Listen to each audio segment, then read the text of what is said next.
Welcome back to the Shir in Lekutei Sichos, Chelek Yud Beis. We will be learning this Sicha on Pashas Metzora, page 78 and onward.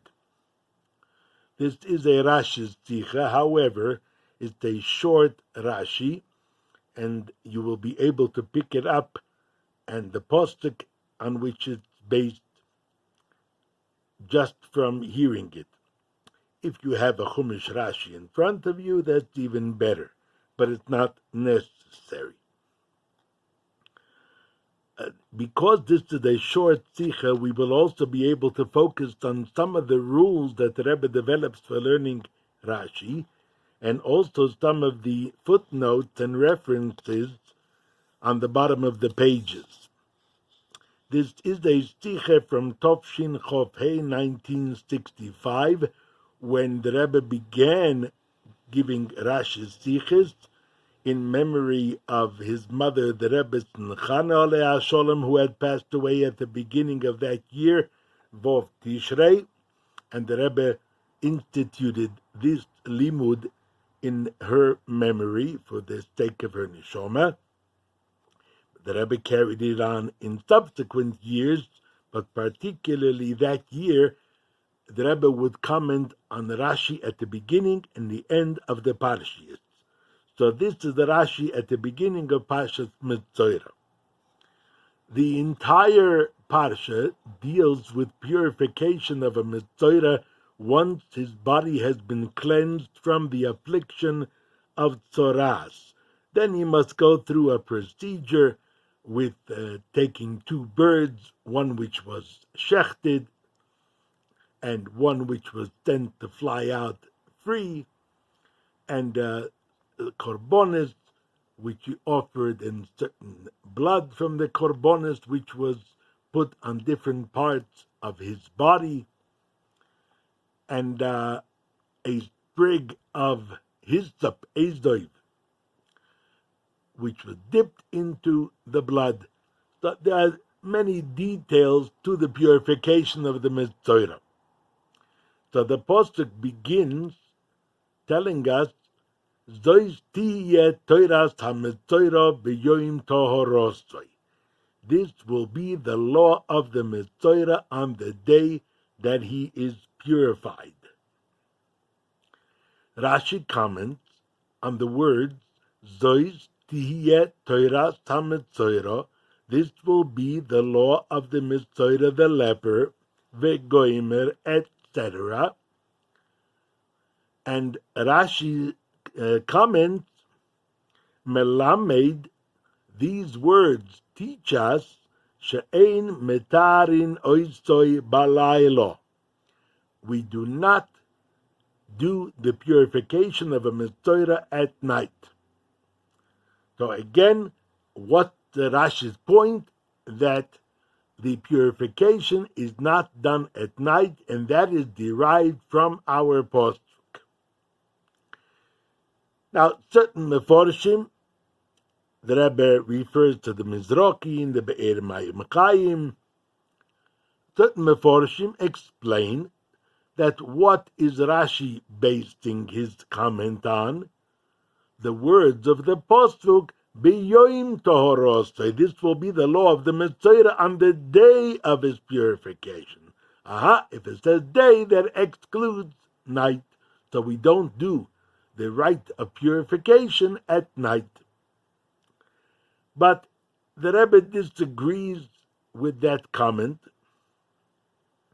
because the Rebbe has a rule, which I think this was the first time the Rebbe said it explicitly, that Rashi cites from the posuk only and fully those words which form the basis of his commentary. In our case, Rashi cites the four words, Zois tiyeh toiras hametzora. This will be the law of the Metzora. The word beyoim, Rashi does not cite. On the other hand, he does add a vegoimer and etc. So the question is, if Rashi were actually basing his comment that the Metzora is not to be purified at night, if he were basing that on the word Beyoim, surely that's what he should bring from the Pasuk. On the other hand, the word Zois Tia Toras HaMetzora, according to these Meforshim, the Mizrahi and the Be'er Mayim Chaim, they don't teach us anything about the time when he is meant to be purified. It just says this is the law of the Metzora, but they don't teach us anything about the time, day, night. So why would Rashi cite them at all?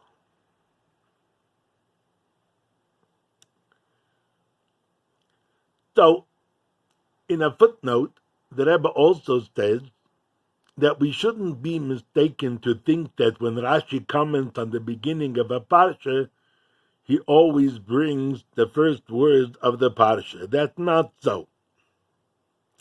We see many parshas in which Rashi comments on the first pasuk, and he doesn't mention the name of the parsha, which shows us that Rashi is not concerned to do that. And particularly over here, according to Rashi, the name of the parsha is Zois Tihiyah. Toras HaMetzora is not part of the name. We see this from Rashi earlier. So there's no reason to cite at least the two words Toras HaMetzora. And mainly, the second question remains, why not bring the word from which he derives his commentary, meaning the word Beyoim? Therefore, Rashi doesn't agree with the comment of the Mizrahi and the Be'er Mayim Chaim, and he also doesn't agree with the idea that Rashi cites these words as the name or beginning of the parsha. So the question remains. Now, the Rebbe spelled out his two questions. Why, in fact, did Rashi not derive the law that we don't purify a Metzora at night from the word Beyoim, which is written clearly in the pasuk?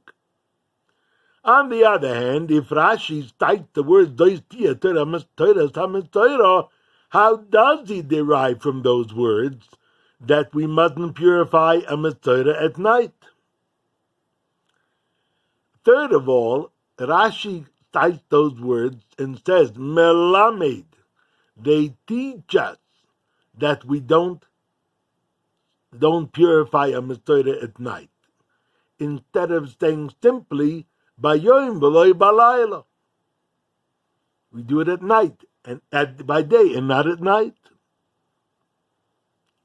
So the Rabbi explains, Rashi's source is not from the word Bayoim. Indeed, in Toras Koyanim, the Medrash Halacha and Vayikra, and in Gemara, we find that the Gemara does derive from the word Bayoim that it excludes at night, because in the method of learning Halacha, when it says Yoim, it means specifically daytime, not nighttime. As we find in the Gemara in Shabbos, there's actually a dispute about this, whether the term Bayoim, Ichluhu Hayoim, when Moshe Rabbeinu said to the people about the extra portion of mon which was there for Shabbos, Moshe Rabbeinu said, eat it today. Does he mean specifically today that there should be 3 meals because there are 3 mentions of Hayoim today in the pasuk? Or does he include the previous night's meal? So the Gemara discusses whether Hayoim refers specifically to daytime or also to the nighttime. In Toras Koyanim, in several places, we find that when it says Yoim, it excludes the nighttime. That's in the method of Halacha. But Rashi has his own method of Pshuta Shel Mikra, the simple meaning of the pasuk, And in the simple meaning, yoim, a day, doesn't mean a daytime as opposed to a nighttime, unless the pasuk mentions them together, yoim and laila. Then we see that day means daytime. But where no laila is mentioned, then the word yoim means a 24-hour period. As we find in the beginning of, about the story of the beginning of creation, Vayhi Erev, Vayhi Voiker, Yoim Echad. Yoim, Sheni, Shlishi, all the way through, the evening and the morning were one day. And Shabbos is Yoim Hashvi, it's a 24-hour period. So according to Rashi, the term Yoim can be used either for a 24-hour period. As a matter of fact, sometimes the term Yoim is used to tell us about an event that happened specifically at night. For example, Makas B'choros, which happened at midnight, and nevertheless, Hashem says that the B'chorim, the firstborn of Yidden, have become mine from the day when I struck the firstborn of the Egyptians. That didn't happen in the day, it happened at midnight. So we see that Torah will even use the term Yoim specifically for an event that happened during the nighttime, surely for something which is an entire day period, 24-hour period, and therefore the word Bayoim in our pasuk does not exclude night. So from the word Bayoim, we could understand, according to Rashi, that you could do the purification right at night too. Where does Rashi get it from that the purification is not meant to be done at night? Because the word Zois, Tihiyeh, Toiras, Hametzoiro, all four words indicate a degree of specification. We're talking about a specific law. Zois means this one and none other. Tiyeh, it shall be, so it shall be. Toiras is the law of, and as the Rebbe brings in the footnote, Rashi said earlier that when it comes to the parsha of the kosher and treifa animals, the Torah says in Parsha Shmini, Zois Toiras HaBehemo, this is the law of the behemo and birds, etc. What Zois Tia Toiras? So Rashi says that there's a fine distinction here in the shechita of a bird, let's say, which requires shechting one of the two, either the windpipe or the gullet, if he shechted halfway through, not a kosher shechita. If he added one iota, not he added, but if he shechted one iota more so that most of that windpipe was shechted through, that's a kosher shechita. So it's a fine line that distinguishes between what's kosher and what's not kosher. And that's why the word Torah is used, because there's such a fine distinction. So we see that Torah seems to indicate a very specific halacha. So far we have Zois and Tiyeh and Torah, all of them pointing to a very specific halacha.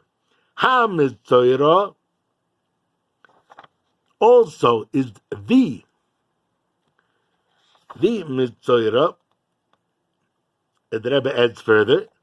So we have four words that tell us that the following, what's going to come, is a very specific term. What comes further? That's what Rashi alludes to with the word Vigoiber, etc. And that is the word Biyoim Tohorosoi, on the day of his purification. Ordinarily, the day would not exclude nighttime. But over here, because the Pasuk introduced it with these four words, Metzora, which are the words that Rashi brings from the Pasuk.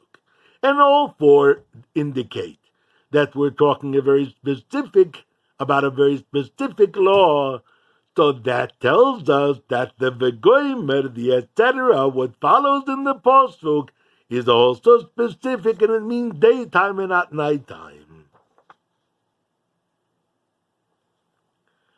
So that explains why Rashi cites these four words, because they are the basis of his Pirush, and why he only alludes to the word Beyoim with Vegoimer, because from the word Beyoim we don't know that it means daytime only, and also why Rashi uses the term Melamed, it teaches us, because we don't know it from the word itself. But the words teach us about the coming word Beyoim, that it means a specific time, daytime.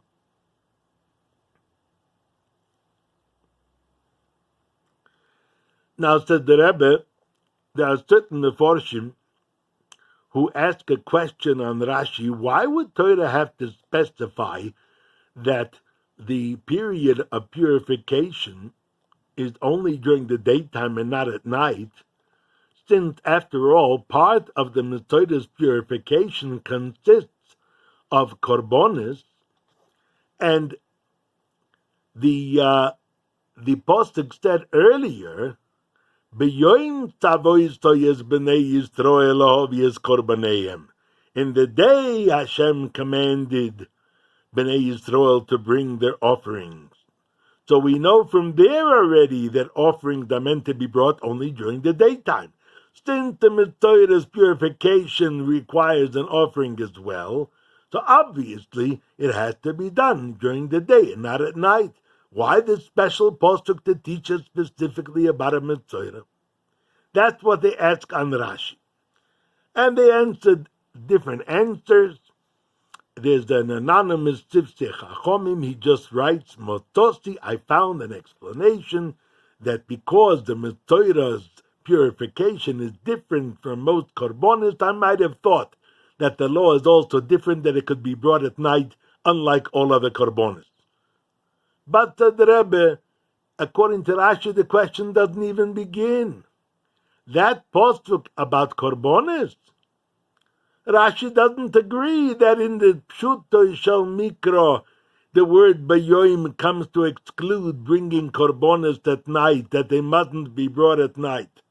Based on that pasuk, where Rashi does not bring, by the way, the Toras Kohanim and the Gemara, that korbanos may not be brought at night based on the word Bayoim in that pasuk. Rashi doesn't bring that. So according to Rashi, Torah has not yet excluded korbanos from being brought at night. So therefore there's no question, why must we have a special pasuk about Metzora, that it should be done only by day and not at night? Why not? Korbanos could be brought at night too, as far as we know till now. So Torah has to teach us that in the case of the Metzora, the whole purification must be done during the day and not at night. So the question on Rashi doesn't even begin.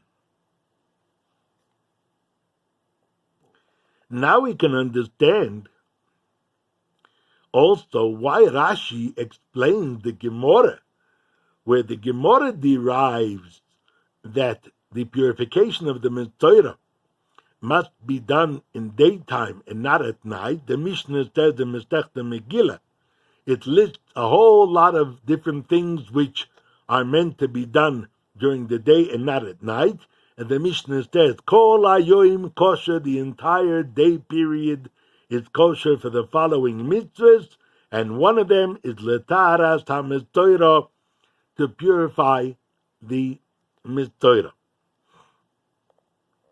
Rashi there adds a comment. You know what Gemara means? How do we know that the daytime is kosher for purifying a Metzora? And the Gemara derives it from the word Bayoim. How do we know that, as Rashi says, What did the Gemara mean in saying the entire daytime is kosher for the purification of the Metzora? It means taking the sprig of hyssop, sending the bird to fly out into the field, etc. Why does Rashi have to add all that? The Pasuk says clearly what Taras HaMetzora is, how you purify a Metzora. So why does Rashi have to bring these details? On the other hand, Rashi omits mentioning the korbanos which a Metzora has to bring. And third of all, Rashi brings this comment that Taras HaMetzora means the birds and the hyssop, etc. He brings it on the Gemara's question, where do we know it from? And the Gemara's answer is that it's from the word biyoim. Why doesn't he bring it right away when the Mishnah says that the daytime is kosher for Taras HaMetzora? What do we mean? For sending the birds and taking the hyssop and the purple, the scarlet thread, etc. Why didn't he say it there? But Rashi means to answer that question. The Gemara's method of learning is that when it says Bayoim, it means to exclude Laila, means to exclude the nighttime. According to that, we have already learned earlier in Parshat Tzav, Bayoim Tavoy says Bnei Yisrael obvious Korbaneim Bar Sinai, that the mitzvah of bringing korbanos is meant to be done during the day. So if the Mishnah was referring to that the whole day is kosher for purifying a Metzora, in the sense that it's kosher for bringing the korbanos only daytime and not nighttime, the Gemara wouldn't ask where do we know it from. We know it from the general rule about korbanos, that they can only be brought in the daytime and not in the nighttime. So there would be no need for a special posuk in the case of Metzora to teach us that it's only valid during the daytime, exactly as those Meforshim asked on Rashi. But in Rashi and Chumash, it's not a question, because according to Rashi and Chumash, that word B'yoim doesn't exclude Laila. Here, however, in the Mishnah and the Gemara, where we're following the method of halacha, and according to the method of halacha, the word B'yoim concerning korbanos does exclude bringing korbanos in the nighttime. If so, the Gemara had the question, when the Gemara says, how do we know that you cannot purify a Metzora at night? So Rashi has to say, you know what the Gemara is asking about? How do you know you can't send the bird free? How do you know you can't take the hyssop and the scarlet thread? But not that the Gemara is asking about the korbanos, because the korbanos is clear from before that you can only bring them during the daytime and not in the nighttime. The Gemara wouldn't ask. The Gemara is asking about those other things which are involved in purifying a Metzora, which the Torah did not yet teach us that they must be during the day and not at night. And they are derived, according to the Mishnah and the Gemara, from the word B'yoim, which is mentioned here. Those tia Torah HaMetzora B'yoim Torah Soi.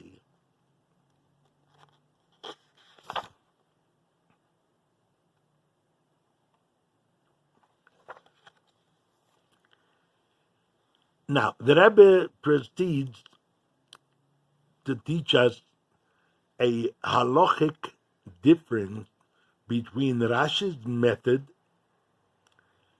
the way Rashi learns Pshuta Shel Mikra, and the way it's derived in the Mishnah and the Gemara. We noticed that when the Mishnah and the Gemara talk about purifying a Metzora during the day, they use the term all day one can purify a Metzora in the positive. When Rashi talks about purifying the Metzora during the daytime, he uses the negative, that melamed she'ein mitarin oisoy balayla. That teaches us that we don't purify a Metzora at nighttime. What's the difference? Says the Rebbe, there is a period of time which is neither day nor night, and that is twilight. Twilight, there's a general discussion whether it's partially day and partially night, or it's both, or it's neither. Assuming that twilight is neither day nor night, and there are very specific differences in halacha if it's not considered day and night, now we have a difference about the Metzora. What if the purification of the Metzora was done at twilight? If we learn that the daytime is kosher for purifying a Metzora, then twilight is not daytime anymore. So if you use the positive, you're excluding twilight. But according to Rashi, that we're learning from the negative, we don't purify the Metzora at night. Well, twilight is not night, so it would be okay. So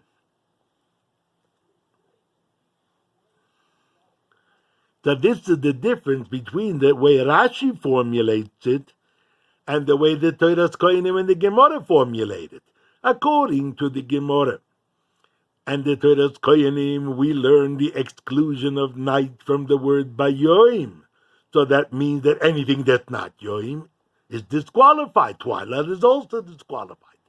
But according to Rashi, we don't learn the disqualification of night from the term bayoim, only from the word that teach us, melamed, that teach us that nighttime is no good. Therefore, according to Rashi, twilight would also be okay according to Pshuta Shel Mikra.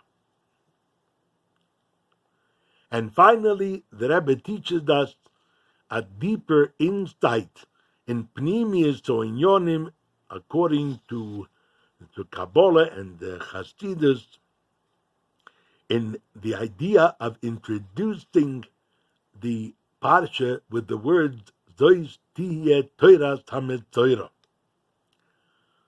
Rashi learns it as to exclude night from the word Beyoim. That these words tell us that Beyoim excludes night.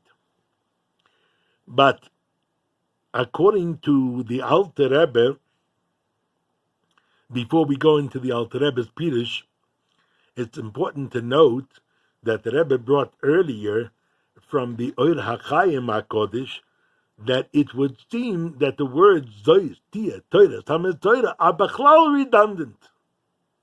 It could have said simply, O V'chi Yitar HaMetzora Mitzoratoi, when the leper will be cleansed, his body will be free of his leprosy, just like it says, Ki Yitar Hazov Mizdoivoi. When the person with the discharge will be cleansed from his discharge, without mentioning anything about day and anything about a Torah. So those words seem to be superfluous. Now the Alter Rebbe says, in Lekutei Torah on Parshas Metzora, he explains,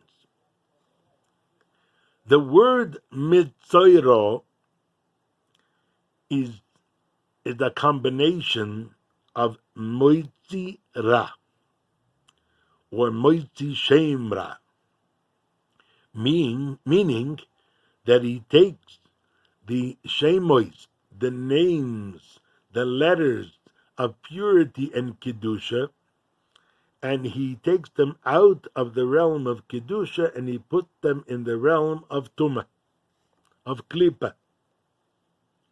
What must he do in order to rectify that? He must increase in letters and words, in kelim, in vehicles, in channels, for an extra light of Kedusha. What are those channels? They are the letters and the words of Torah. Zois Tiyeh Toras HaMetzora. This is the way the Metzora will purify himself through Torah.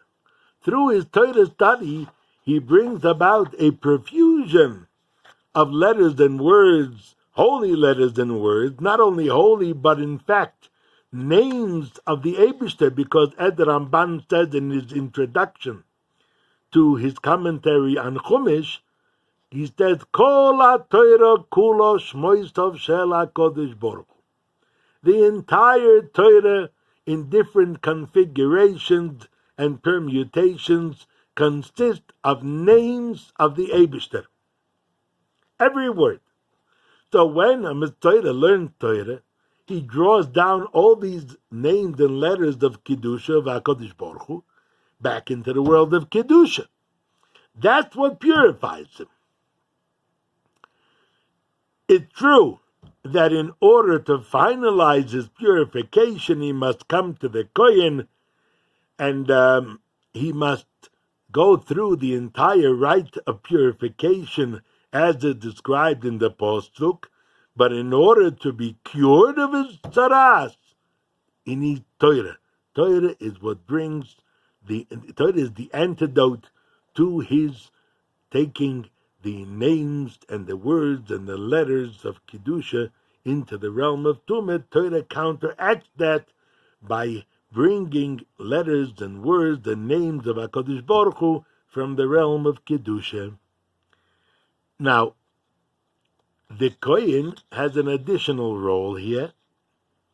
Not only the rite of purification, but the fact that it's done through a Kohen, because the Kohen is the one who's able to draw down Oir Abo, the light of Chokhmah, which for our purposes means an atmosphere, an attitude of humility, of bittul, of self-abnegation, which is the opposite of the atmosphere which the Metzora brought on himself and around him.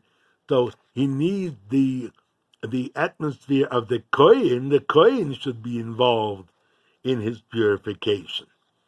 But getting back, the basic cleansing of tzaras is through Torah, and that's why Torah, the Pasha begins, Zoistia Torah Metzora.